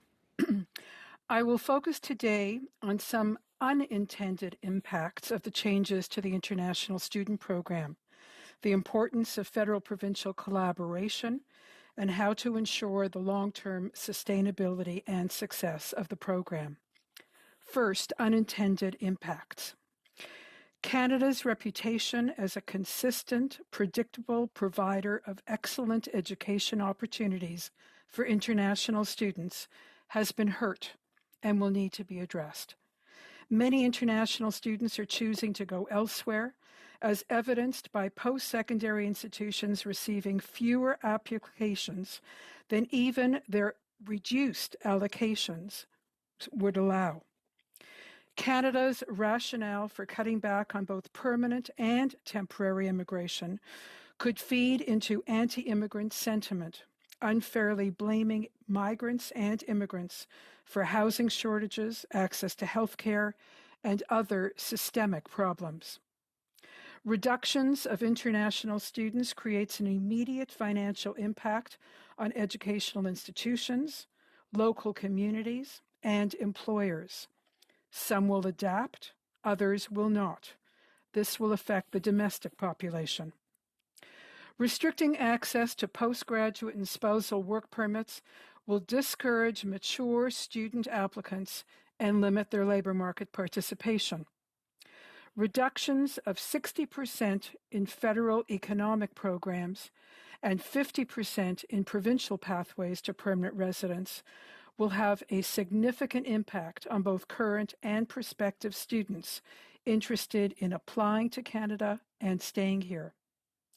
The trend to tie study and work permits to current Canadian labour market needs may make Canada a less attractive place to study and may not be in Canada's best interests as labour market needs change rapidly. Second, federal-provincial collaboration. The imposition of caps is an example of a change that has lacked meaningful provincial involvement. I agree that some numerical limits were necessary. The international student program had become completely demand-driven with few controls or oversights by either level of government. However, the caps were a blunt instrument imposed unilaterally by the federal government, despite the shared responsibility for immigration and in an area of provincial jurisdiction. The caps were not based on evidence of specific problems. It appears that the IRCC determined an arbitrary percentage reduction of 35% and worked from there, painting all provinces and all post-secondary institutions, whatever their level or reputation, with the same brush. And the federal formula for provincial allocations was complicated and not very transparent. I recommend a bottom-up approach in which each province rolls up data based on defined criteria for institutional capacity, outcomes, and compliance, and then proposes and negotiates its allocation with the federal government. I also recommend the joint development of principles for the allocation of permits to educational institutions within provinces, ideally incorporating criteria for the proposed recognized institution framework. The proposal to develop a recognized institution framework is an excellent opportunity for federal-provincial collaboration to jointly determine what is expected of post-secondary institutions in relation to the International Student Program over and above being a provincially designated learning institution, or DLI, what the benefits would be to those recognized, and the impact of non-recognition. The framework could require institutions to demonstrate, for example, excellence in integrated education programs for domestic and international students, collaboration with the settlement sector, provision of housing, use of co-op, internship, and exposure to employer programs, training, monitoring, and delisting overseas recruiters, and outcome and satisfaction data by institution comparing domestic and international students. Once the framework has been jointly developed, provinces would be responsible for implementing and monitoring it. The criteria could potentially be expanded to all DLIs wanting to accept international students. And lastly, sustainability and success. Long-term sustainability and success will depend on a variety of factors, such as strong federal-provincial collaboration, including the joint development of objectives and planning to achieve them, a focus on excellent education and services to ensure student success, high-quality recruitment and selection processes of students from diverse countries with high entrance requirements and accurate pre-arrival information, stable and sufficient funding for post-secondary institutions, and streamlined pathways to postgraduate work permits and permanent residence for those who excel and want to stay. Going forward, Canada's education strategy for 2019 to 2024 is expiring this year, and it is a perfect time for the federal government and provinces to jointly develop the objectives of the International Student Program for the next 5 years, and to plan to implement them collaboratively. Thank you, and I look forward to your questions. Thank you very much. Now we will go to the rounds. I have two choices. Tell me which one you like. Either I can go, first choice is 6 minutes each party, then 2 minutes, 2 minutes, 1 minute, 1 minute, or I can go 8 minutes, 8 minutes, 7, 7. 6, 6? Okay. So we'll do the 6 minutes, then let me go to Mr. Kmitch for 6 minutes. Please go ahead. Thank you, Chair. My first questions will be to Dr. Gatfield. I have a quote here from Universities Canada CEO. He says, Canada's international reputation has taken a huge hit. Would you agree with your colleague at Universities Canada? The headlines around the world emphasize and raise concern about Canada having changed its historic welcoming of the best and brightest. And then from our perspective, that's a concern that we certainly share. Okay. In order to, convince Canadians that the research universities are doing their part, I'm going to ask you a few very specific questions about the institutions that make up your organization. How much camping housing do they provide in total? In recruiting international students at the graduate level in particular, but also at the undergraduate level, it is essential to think about it in terms of a systematic approach. It's not just getting an admission, but what are the supports? What is the question of housing? What is the question of other services that will help that student? And in fact, we know, for example, even in the case of the University of Toronto, guaranteed first-year housing. In the case of the University of Toronto, it varies across our institution, but in no case is there this has been a problem. Dr. Gatfield, I'm asking specifically about campus housing, whether it's international students or domestic. That's not my question. It's just total housing, dorm space at these research universities. Do you have a number? We know that it is adequate for the demand. Okay. And can you provide the number with the committee?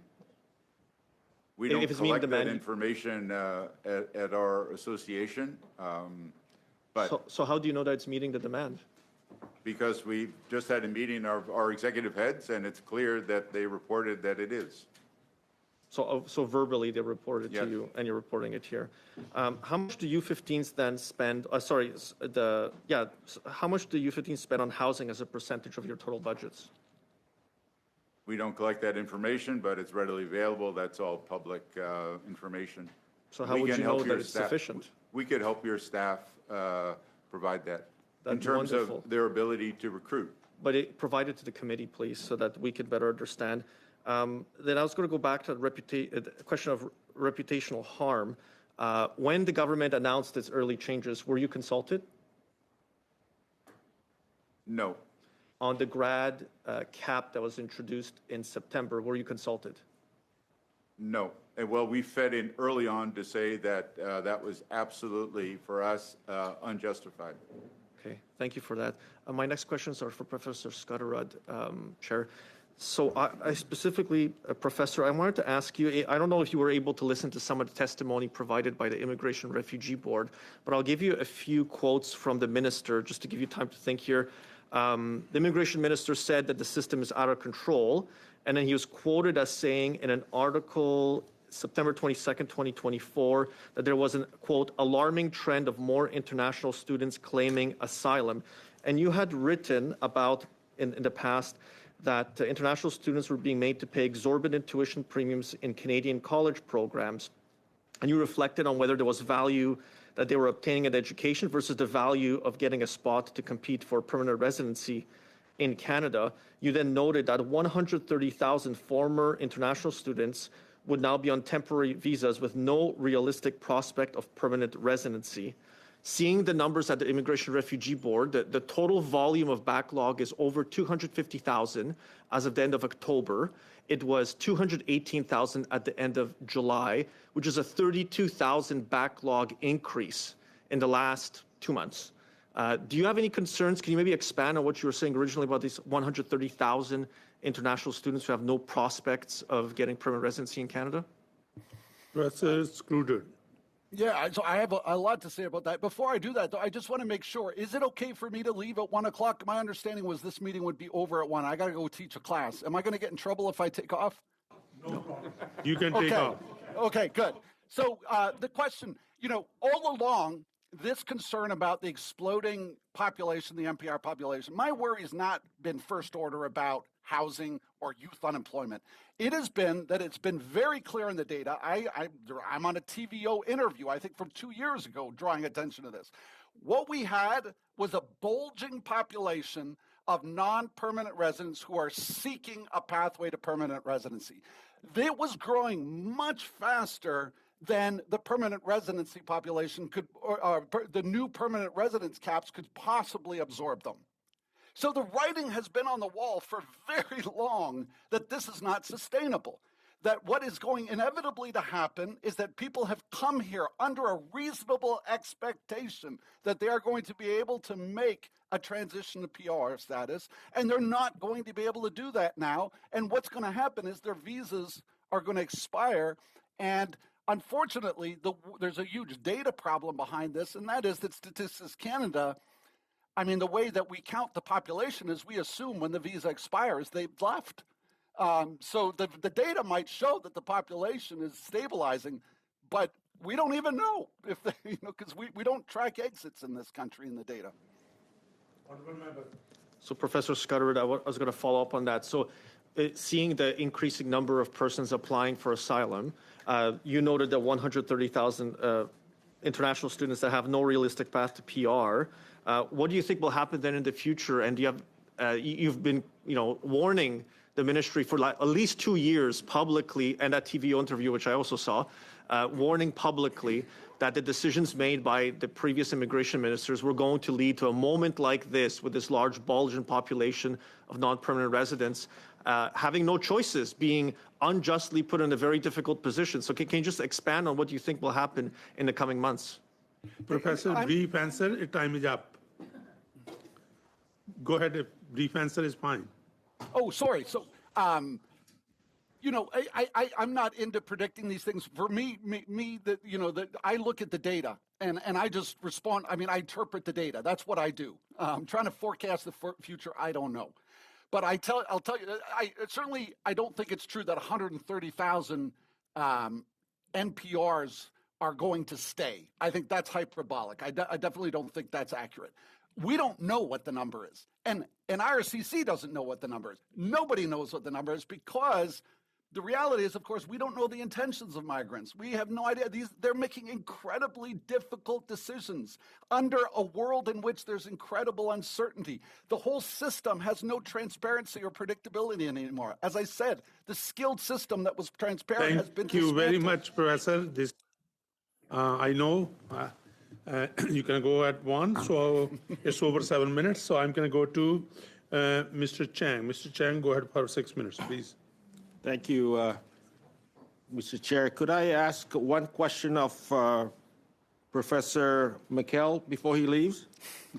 So, Professor, based on your work, do you believe that establishing enrollment caps alongside other measures IRCC has taken might enhance Canada's reputation as a high-quality study destination, focusing on a sustainable number of students who can more effectively integrate into the job market post-graduation? I have never been a fan of the caps. The minister is well aware. I think that I am not a fan of the caps. I've made that clear to him. Caps economists don't like caps, because as soon as you cap anything, you need the government to allocate. And governments are not good at picking winners. And so the much better system is to create a very transparent system that's predictable, that's not politicized. And that is what category-based selection has done. It's politicized immigrant selection, economic immigrant selection. I've been a strong critic of that. I think that's the worst immigration policy that has been introduced in this country in the last 5 decades. And I'm feel very seriously about that. So there's no need for caps if you create a transparent system, which we've had for decades. There was no need for caps. The problem is now people are playing a lottery. And school post-secondary institutions and employers that hire temporary foreign workers are monetizing that lottery. They're willing to hold it up as a carrot. Come to Canada and here's your lottery ticket. That's the problem. We need a way more transparent system than we currently have. Thank you for that your answer, Professor. My next question is directed to Ms. Albion. Ms. Albion? Go ahead. Okay, thank you. Ms. Albion, to be clear, this was not a unilateral stoppage. We consulted with provinces and territories, and Ministers Miller had asked provinces to get their houses in order, but they did not, and that's why the federal government has to take this action on limiting international students. But my question to you, I will quote a report from you here. Within Canada, public colleges in Ontario receive the lowest level of funding from their provincial government and have relied most heavily on international students as a revenue source. And can you speak to the consequences of such a move by the provincial government on international students, specifically on their well-being and success in Ontario and in those institutions from a reputational perspective? Yes. Well, thank you for referring to that report that I wrote. I do think it's really problematic when you look at the funding. I can speak directly to Ontario, but it's similar to different extents in other provinces. But it is very concerning when the provincial government reduced the funding to colleges and universities and simultaneously put a freeze on the ability of those institutions to raise their domestic tuitions. That put those institutions in a very serious position. Colleges in Ontario are very entrepreneurial. They realized that they would have to do something to replace the reduction in funding, and they turned to international students in a very, very big way, in an unfortunately big way that caused real difficulties for the students that came to Ontario, particularly in the public-private partnerships that have been talked about this morning, where international students who arrived were getting a subpar education and a subpar student experience. And it was purely being done for financial benefit. I am actually quite pleased that the federal government used the postgraduate work permit and withdrew that opportunity for students who graduate from those, or will not to the current ones, but those people who will be entering into those partnerships in future.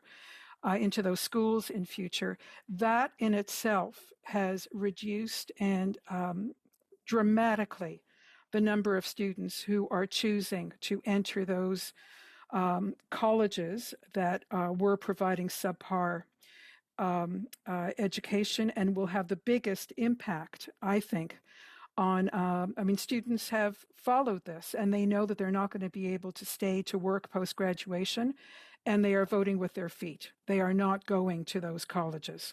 I think that is actually a positive thing that the federal government did that has had a positive impact.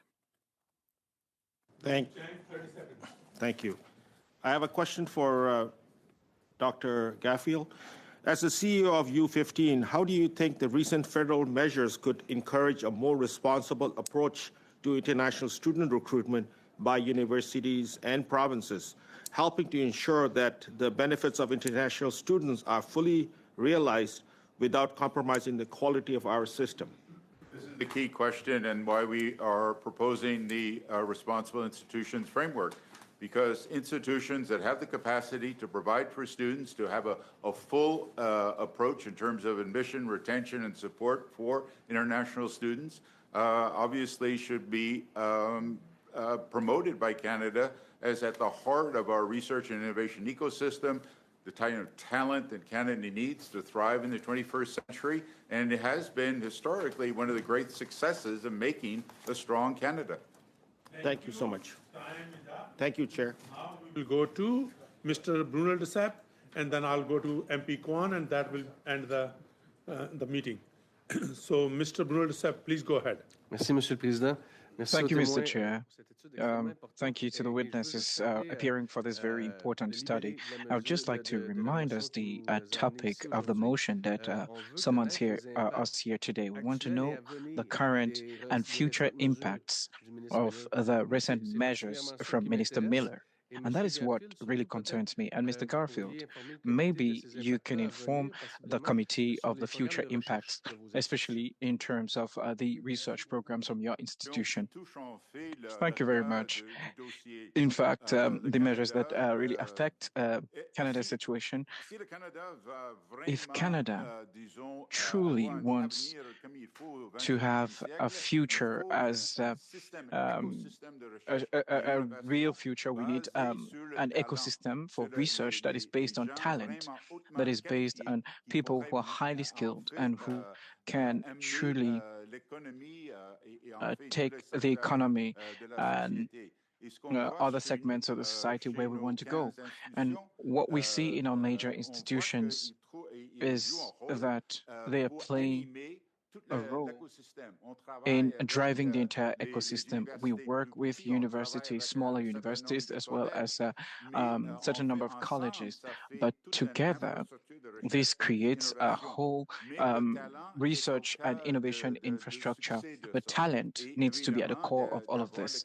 And obviously, to have Canada as a country that attracts the best and the brightest across the world and provides Canadians and Quebecers with the ability and the capacity to sustain this research and innovation ecosystem is really key for Canada.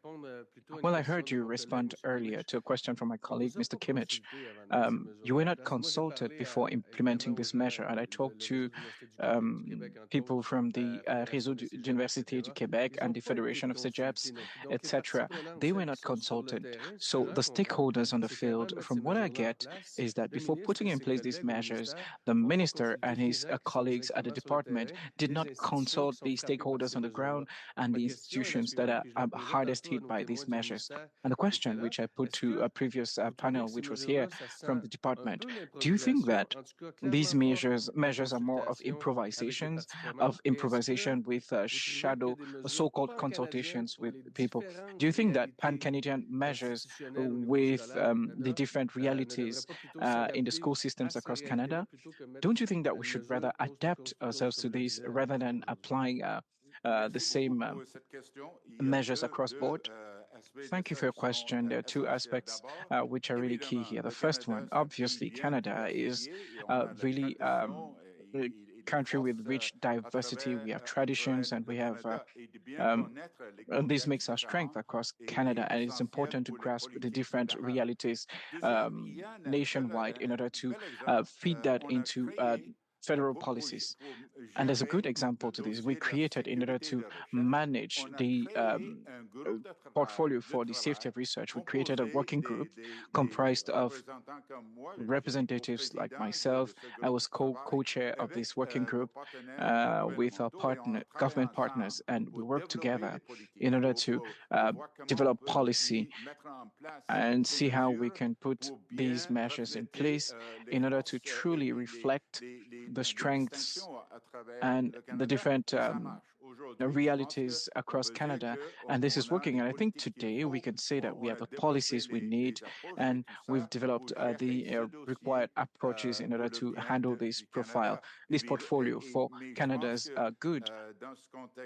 I believe that in this context, it is essential for us to have that form of collaboration.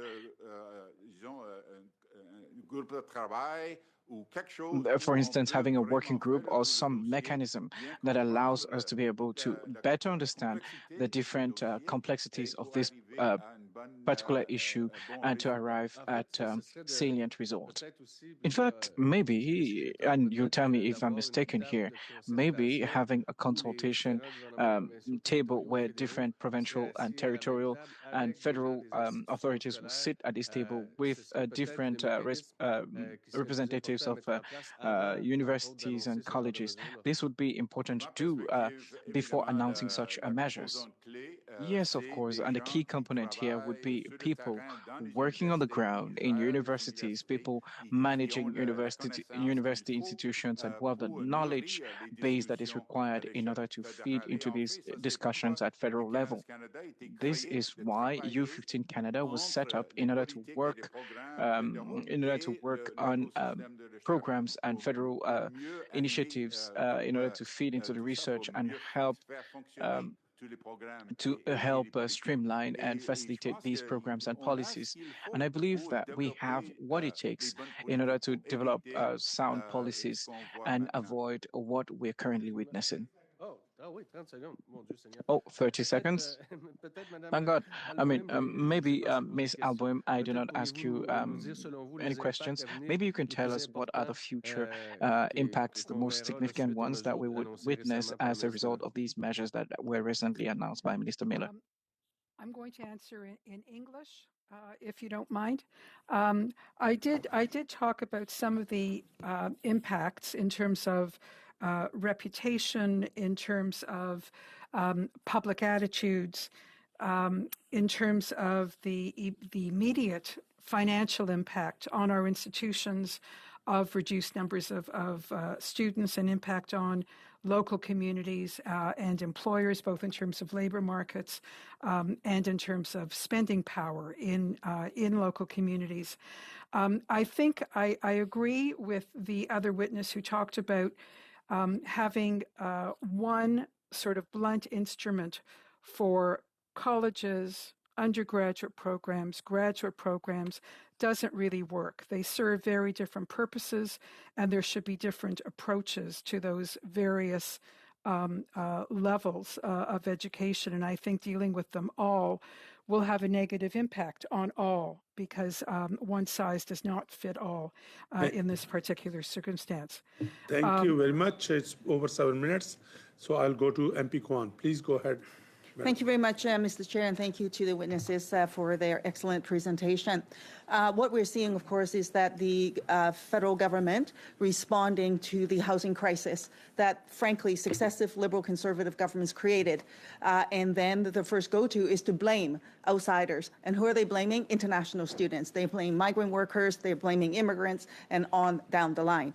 So now, with this kind of approach, there are unintended consequences, as both of you have mentioned, and they can be very significant. So to that end, it was also mentioned that the approach the government has taken is a blunt instrument to address this situation. Now, there's a distinction between the public-private partnership that has taken place and the escalation of the problems that sort of came out. Instead of taking a specific approach to address that, the government took this other broader approach with much broader implications. So first, my question to Ms. Albion is this. By way of unintended consequences, I wonder if you can speak to about the students that are already here who will be impacted by this announcement and who will likely become out of status. And then what do you think is the appropriate approach to addressing that issue? And is regularization for these students who's invested their time and money here in Canada should be recognized? Thank you for that question. Students who are already here in Canada, many of them will go home, many of them will go to third countries, but many of them do want to stay. And the reductions in the permanent numbers, which also they were announced in levels, will have a very significant impact on students already here. The provincial nominee programs have been reduced by 50%, Many of the provinces across the country had special streams that would allow international students to transition to permanent residency through PNPs. Other economic programs have also been reduced. So even if students qualify and are, certainly qualify with high levels of points, there won't be enough spaces for them to transition to permanent residency because those numbers have been reduced quite significantly. That's a problem.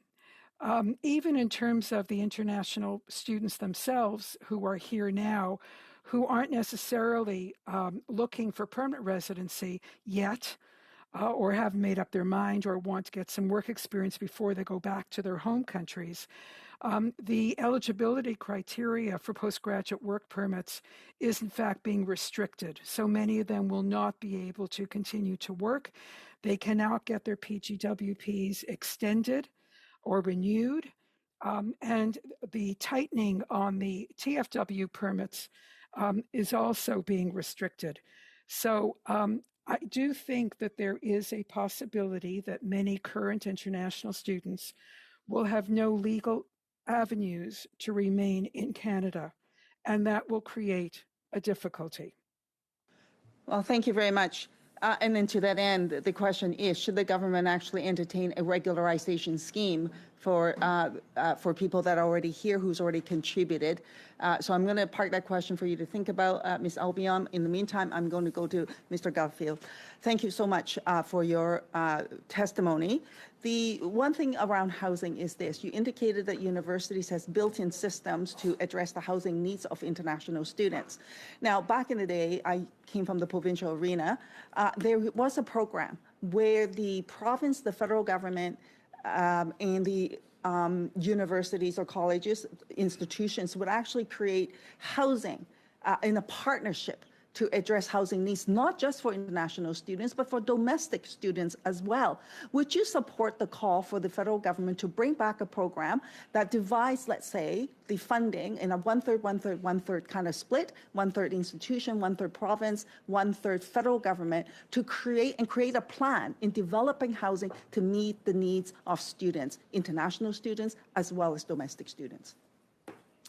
Thank you very much for that question. 3 quick points. First of all, we totally support and recognize that students need housing. They need food security as an issue and so on. We must provide for our students. That is one of the reasons, I think, why our institutions have, in fact, embarked on policies of real modest growth. Never démesuré, too rapid growth.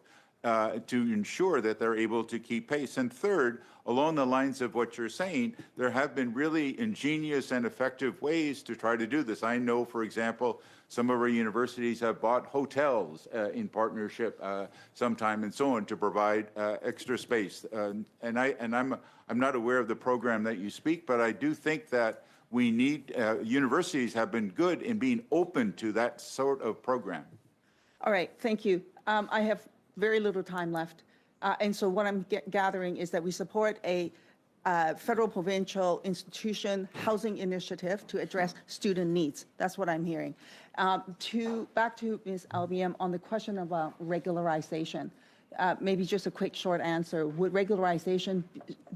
Should regularization be considered as part of the approach to addressing the crisis that the federal government has created?